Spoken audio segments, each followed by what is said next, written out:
Hello, and welcome to the weekly wrap only on KENS 5 Plus. I'm your host, Audrey Castellano. We want to get you up to date on some of the biggest stories of the week. So at number 5 in our countdown, lawyers for Sean Diddy Combs are asking the judge to place him at a low-security federal correctional facility in Fort Dix, New Jersey.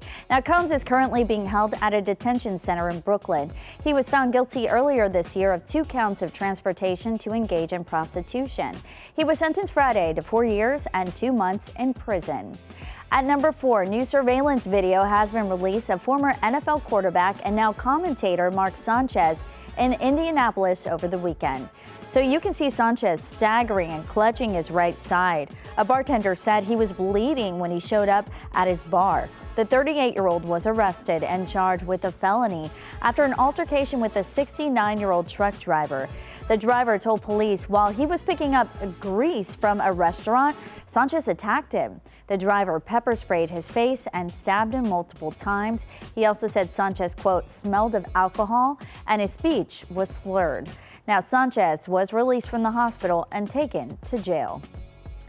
Closer to home, what started as a Facebook post from a San Antonio mother has turned into a story worth sharing. So this mom has twin girls who are getting ready to turn 15 next month. Sadly, one of the girls just found out she has terminal cancer. This mom of 2 was thinking of borrowing 2 quinceañera dresses so she could take photos of her girls. But as KENS 5's Megan Reyna learned, strangers on the internet are providing much more. I'm excited and nervous.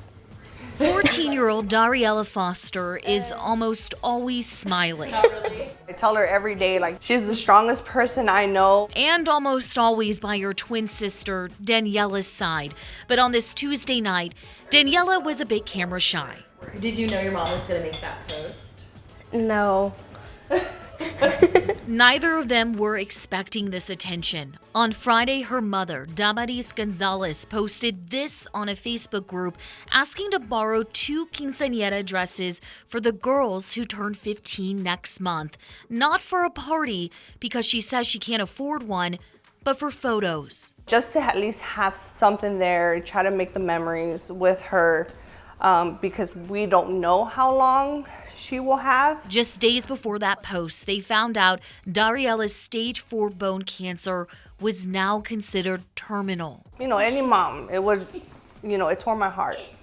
And it's just like, I was just questioning, like, why me and why my child? Yeah, I'm just trying not to think about it much. But the response to this post is keeping everyone in this family smiling. More than 3,000 shares and nearly 3,000 comments. Donations have poured in, and businesses have offered free services. From just dresses to photos, it ended up now we're planning a quinceañera for them. The date is set. The venue is secured. The dresses are still to be determined. But this family is full of gratitude. We try to keep our spirits up, but deep down inside, it's heavy on my chest. But with all this positivity coming from everybody, like it's helping me cope through. It's just, thank you. Megan Reyna, KENS 5. Dariella was given months, if not weeks, to live, but the family says she will start oral chemotherapy as soon as possible, and they're told if it's successful, she could live for several more years. Again, they are just grateful for all of the prayers and support, and we here at KENS 5 and the Weekly Wrap are pushing for you, Dariella. We'll be right back. Go ahead. Take a look at the faces of San Antonio Zone. When you look into their eyes, you see passion. You see hard work. You see familia. Generations of people who embody a rich culture of respect, honor, and originality. We're all in San Antonio, but more importantly, San Antonio is in us. It's what makes us special. It's why we're proud to be San Antonio's own. A broken vehicle fixed after 5 months of no help. KENS 5 made it 100% better. A busted windshield fixed after getting the runaround from a contractor. And you guys did it. Y'all were amazing. A much-needed tax refund this man couldn't access, fixed. Kens 5 actually helped me out quite a lot, actually. Have a consumer problem you can't solve? Call Kens. Weekdays at 6 on Kens 5. Got a problem, call Kens. They will solve the problem.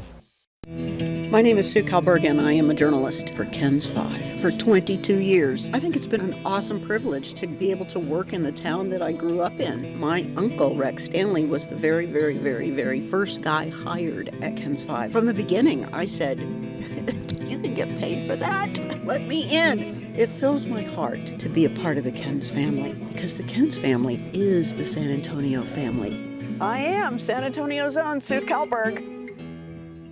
We want to get you breaking news right now. Here, let me show you the police activity. New insight into a deadly police shooting. We just got an update from fire officials. We'll continue to keep you updated. Stream extended coverage, live or on demand, right here on Kens 5 Plus.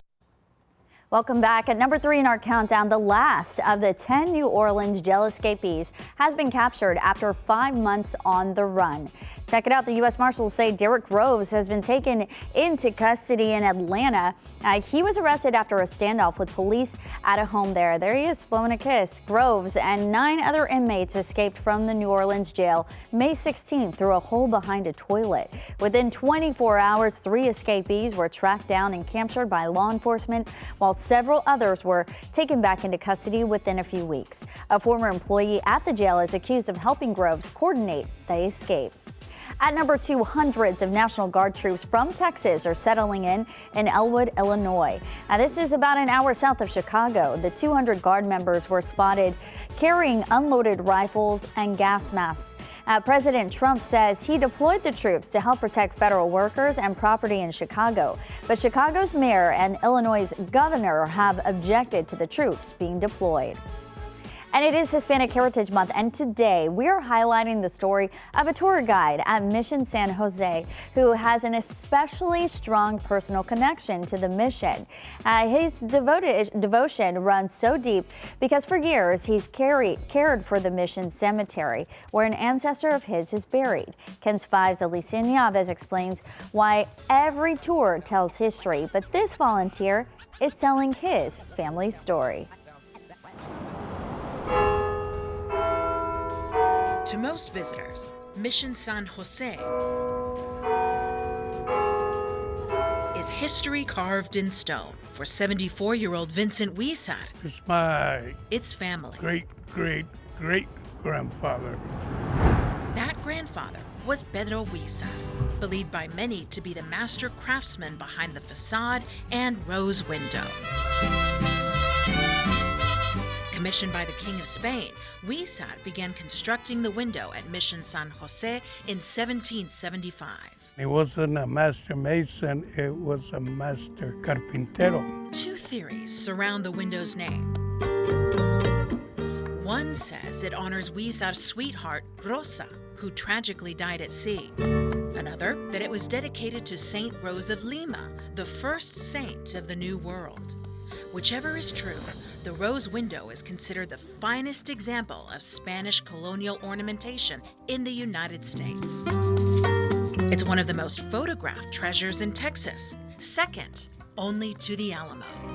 She told me one day, a couple of times, that, you know what, your dad always said that you're a part of the missions and a window that's there. For Huizar descendants, it's more than art. It's a testament to identity. Made me feel that I belonged here. Generations later, Vincent carries that story forward, giving tours at Mission San Jose. Really knew what he was doing. Making sure visitors don't just see the stone, but feel the hands that shaped it. To also be able to come here and to hear the story, from someone from the family, it's so exciting. Just glad to see you all here. One of the interesting things about San Antonio, how many families can go back to the mission age and recount their history for over 300 years. People who visit from all over the world are coming to see these UNESCO World Heritage Sites. They want to know about our culture. They want to see somebody who identifies like Mr. Huizar. For Vincent, That's the gift of history, not just preserving what was built, but echoing the voices of his ancestors. Don't wait for anybody to tell your story. You need to tell your own story. A window shaped by mystery, carried forward with pride and passion. For the Huizas, heritage isn't just remembered, it's alive. I'm glad to be a part of it. Alicia Nieves. What I want to do is pass my history to different people. KENS 5. Don't wait to tell your own story. What a great message. We'll be right back. Go ahead. Take a look at the faces of San Antonio Zone. When you look into their eyes, you see passion, you see hard work, you see familia. Generations of people who embody a rich culture of respect, honor, and originality. We're all in San Antonio, but more importantly, San Antonio is in us. It's what makes us special. It's why we're proud to be San Antonio's own. Talked to this police officer, and she told me to call KENS 5. Every week, KENS 5 is looking out for San Antonio's own. The next day after you left, they sent a professional AC guy, and my AC's working now. If you've been wronged by someone, It was shocking. Clearly, something went wrong. or a business, I couldn't believe it was happening. just call KENS. Weekdays at 6, only on KENS 5. I got my vehicle back. I'm rolling again, so call KENS 5 to help you if you need help too. Born and raised on the northwest side of San Antonio, Texas. Generations of my family have been from this part of Texas. I have Fiesta roots, I have Spurs roots, I have Texas Fighter roots. Played basketball at Clark. Basketball was a huge part of my life for 16 years. My comfort dish, a plate of chilaquiles with salsa verde. I grew up watching KENS 5. I am who I am because of this beautiful city. I hope that they can find a sense of pride knowing that their creation is helping deliver them the most important news of the day. I'm Alicia Nieves, and I'm proud to be from this beautiful city. If you want a meal that will make you say, So good! that is fantastic, catch Neighborhood Eats, where we find the best local restaurants. Streaming now on KENS 5 Plus. Welcome back to the Weekly Wrap. Right now we want to get to Meredith Haas and this week's Quick Hits. She's talking about psychedelic breathing and how your gut impacts your brain. Who knew vinegar would be the next step in helping wounds heal? Well, scientists are supercharging it to do just that. Researchers have recently enhanced vinegar's antibacterial properties by fusing it with cobalt-based carbon nanoparticles. It's helping wounds heal faster and fight off infection. And there are some new particles being found that could be the key to sleep. Basically, studies are looking more into our microbiomes and how they're connected to our brain, basically saying that our sleep is not just dependent on our brain function. It's also reliant on this bacterial molecule that is present in the brain and fluctuates with sleep patterns. And apparently the way you breathe could have an effect that's a little bit psychedelic. Researchers are finding that ventilation breath work while listening to music has been associated with reports of blissful states of reduced negative emotions, while also increasing blood flow to emotion processing brain regions. Thank you for watching this week's Quick Hits. I'm Meredith Haas.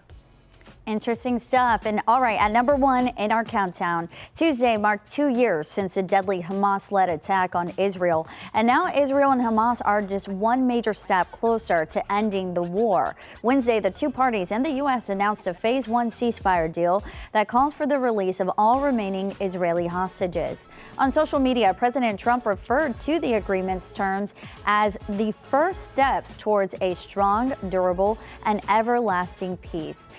Israeli Prime Minister Benjamin Netanyahu is calling the agreement a national and moral victory, while Hamas leaders say it will bring more humanitarian aid into Gaza. Both sides are now under pressure to hold up their end of the deal. Thanks for joining us for this week's episode of the Weekly Wrap, only on KENS 5 Plus. We'll see you next week with all your other top headlines. Bye, guys.